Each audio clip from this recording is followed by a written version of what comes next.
Hello, everyone, and welcome back to another week of learning more stories from our Bible. So before we get started, let's have a word of prayer. So let's take our hands and fold them, close our eyes and bow our head. Dear Lord, thank you so much for today. Thank you for the time that we have to spend with each other. Thank you that we're able to open your word and learn from the many stories that you've given us. Lord, I pray that you be with the children watching this video, that you help them to listen and learn and understand your stories. I pray that you just be with us today and be with our families. In your name we pray. Amen. Okay, are you ready? So, I have something pretty exciting to show you.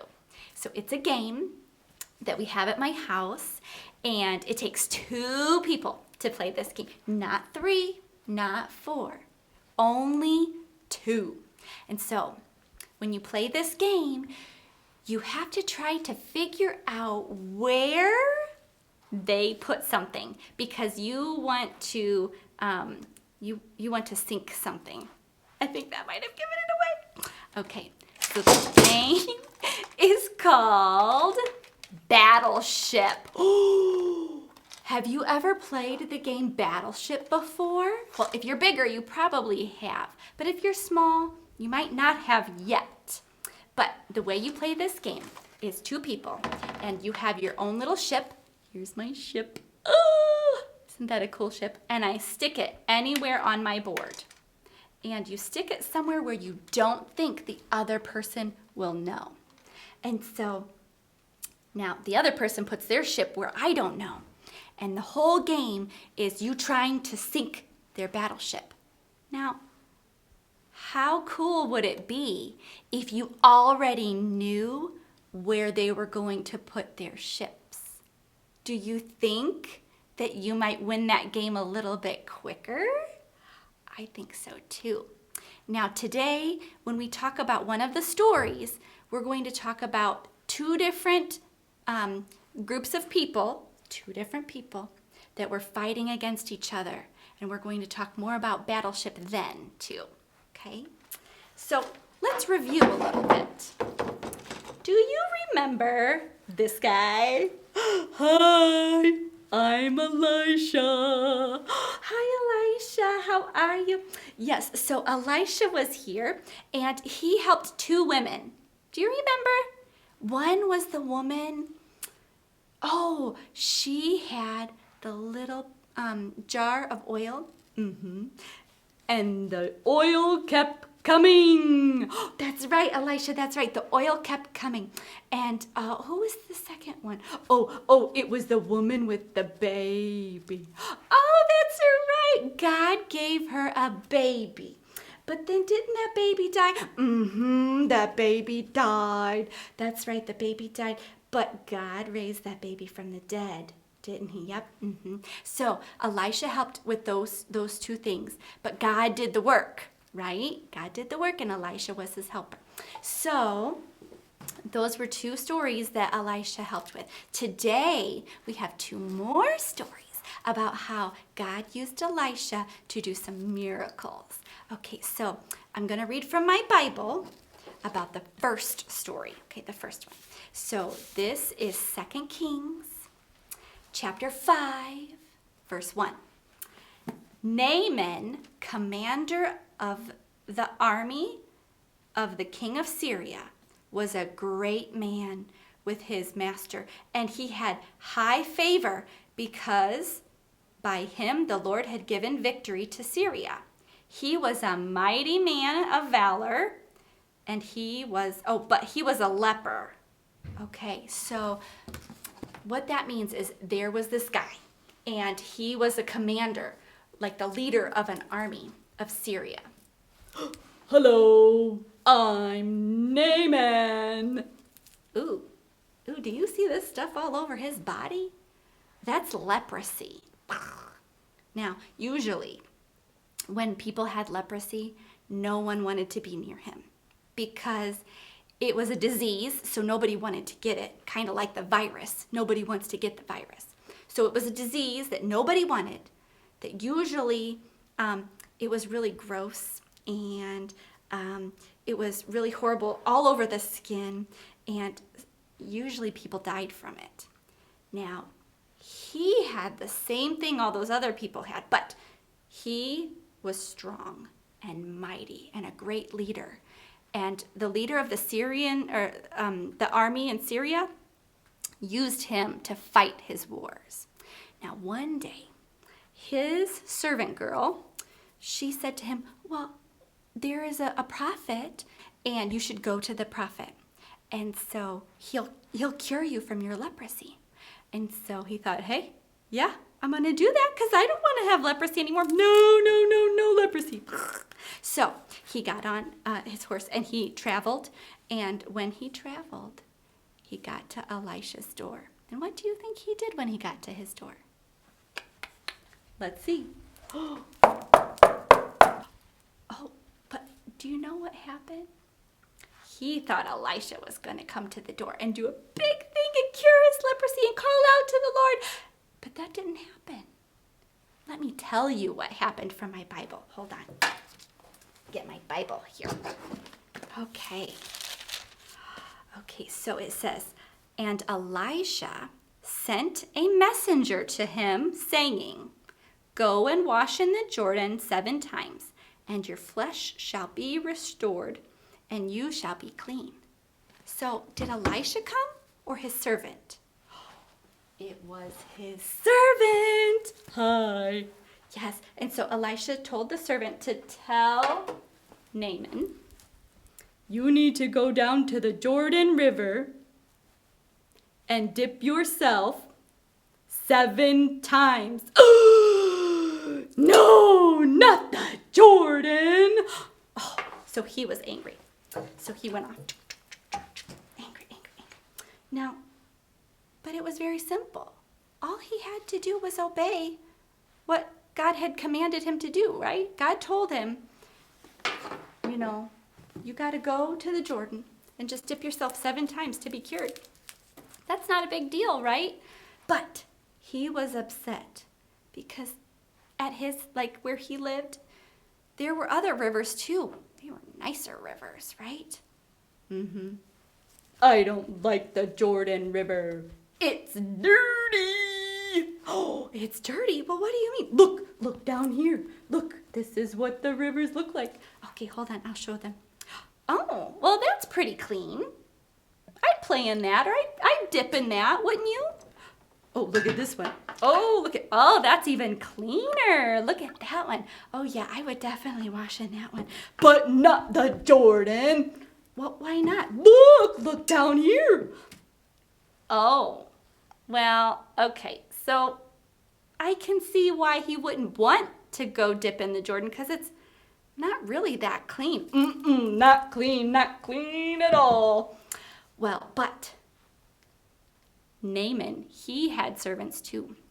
And do you know what his servants told him? Just go, just obey what God is saying and just go down to the river. It's no big deal. Go down there 7 times. Okay. So he decided he would go down. So he traveled to the Jordan. I'm at the Jordan. Okay, so he's at the Jordan River. How many times did he have to dip down? 7. Okay, count with me. Ready? 1, 2. Oh no, that's so cold. 3. No, I don't want to do it. 4. No, it's so yucky. 5, 6. One more. I have to take a deep breath. Ready? 7. Let's see. Oh, he's really holding his breath. He is really holding his breath. Oh man, what a good breath holder. Oh no.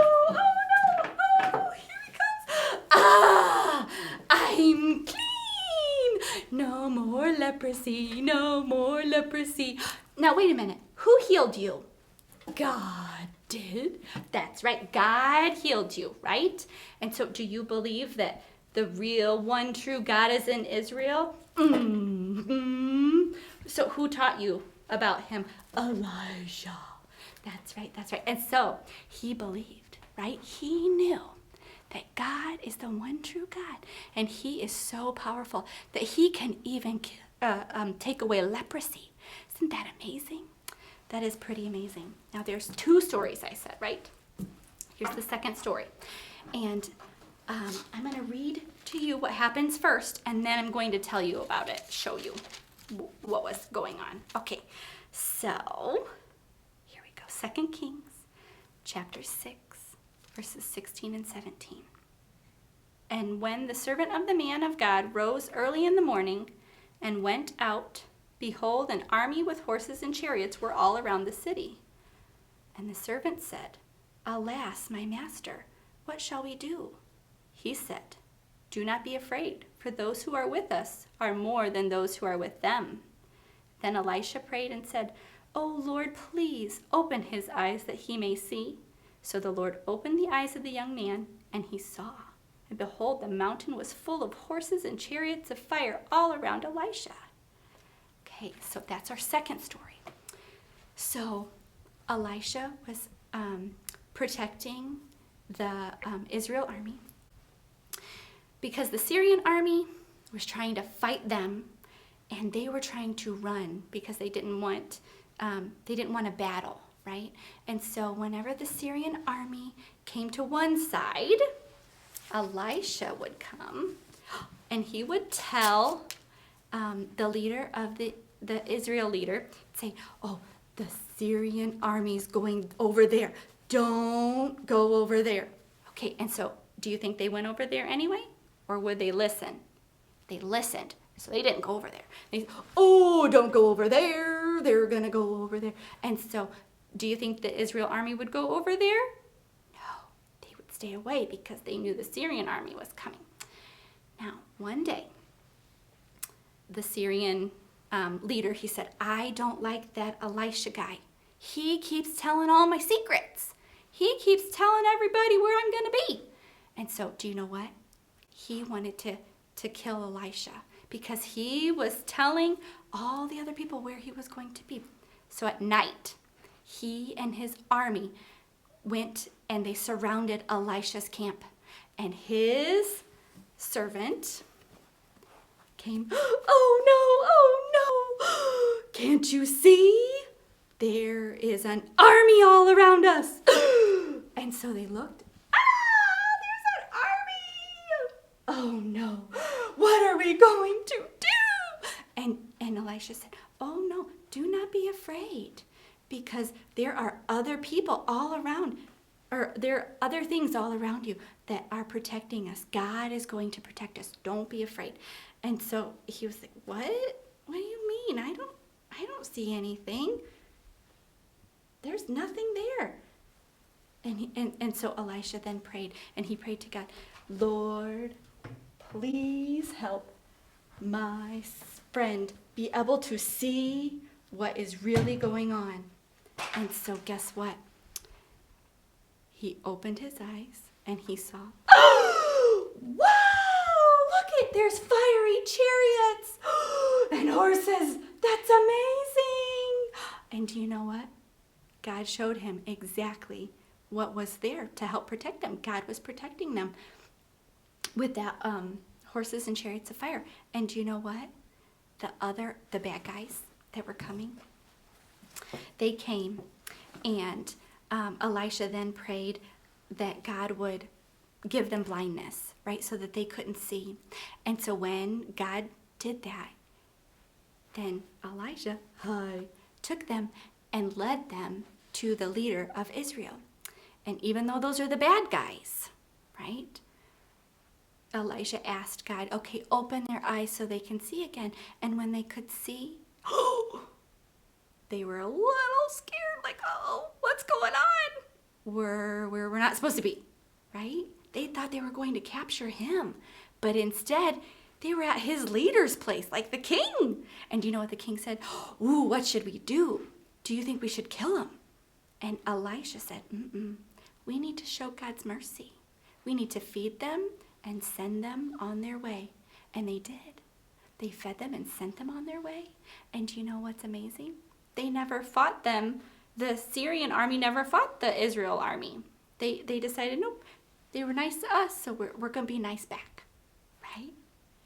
Okay, so after all of this, what is the main thing? Is it that Elisha did all these wonderful things? No. Who did all these wonderful things? Who cured the leper? Not Elisha. God. That's right.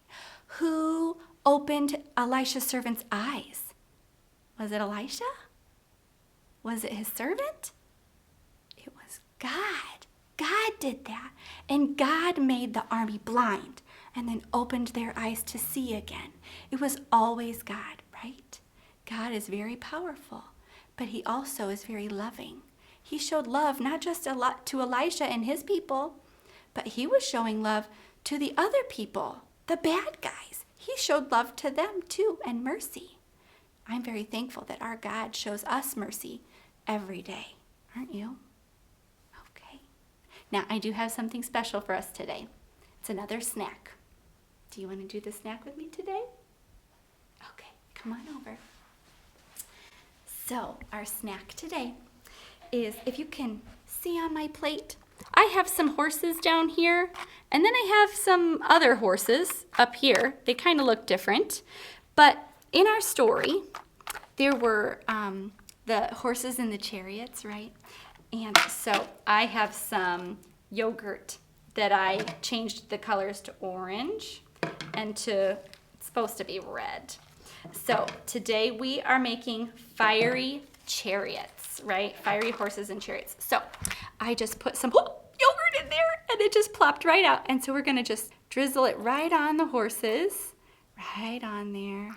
And it's just yogurt and food coloring. And that looks so yummy.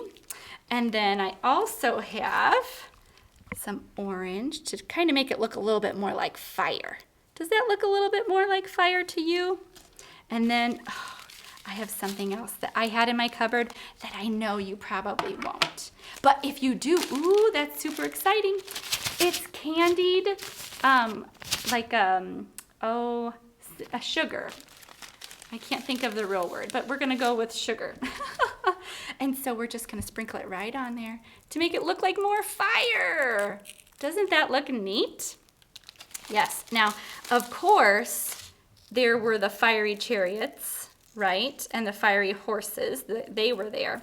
But there were also the people. And so I found some little M&Ms. Can you see my little mini M&Ms? Those are the other soldiers. And so I'm just gonna sprinkle them on there. Now, you can't have more soldiers than you do fiery chariots, okay? So here's my fiery chariots, and here's a couple soldiers right there on your plate. How does that look to you? Does that look like a yummy snack? Now, if you don't have any of these things, just try to be creative. And if you have any suggestions on snack ideas, you put it in the comments below so that I can get some more ideas from you. And maybe if you send me a really good snack idea, I'll do it on the next video, and then I'll give you a shout out. What do you think about that? Would that be fun? Okay. Well, I hope you guys enjoyed our story today, and I can't wait to hear from you, and I can't wait to see you next week. Goodbye.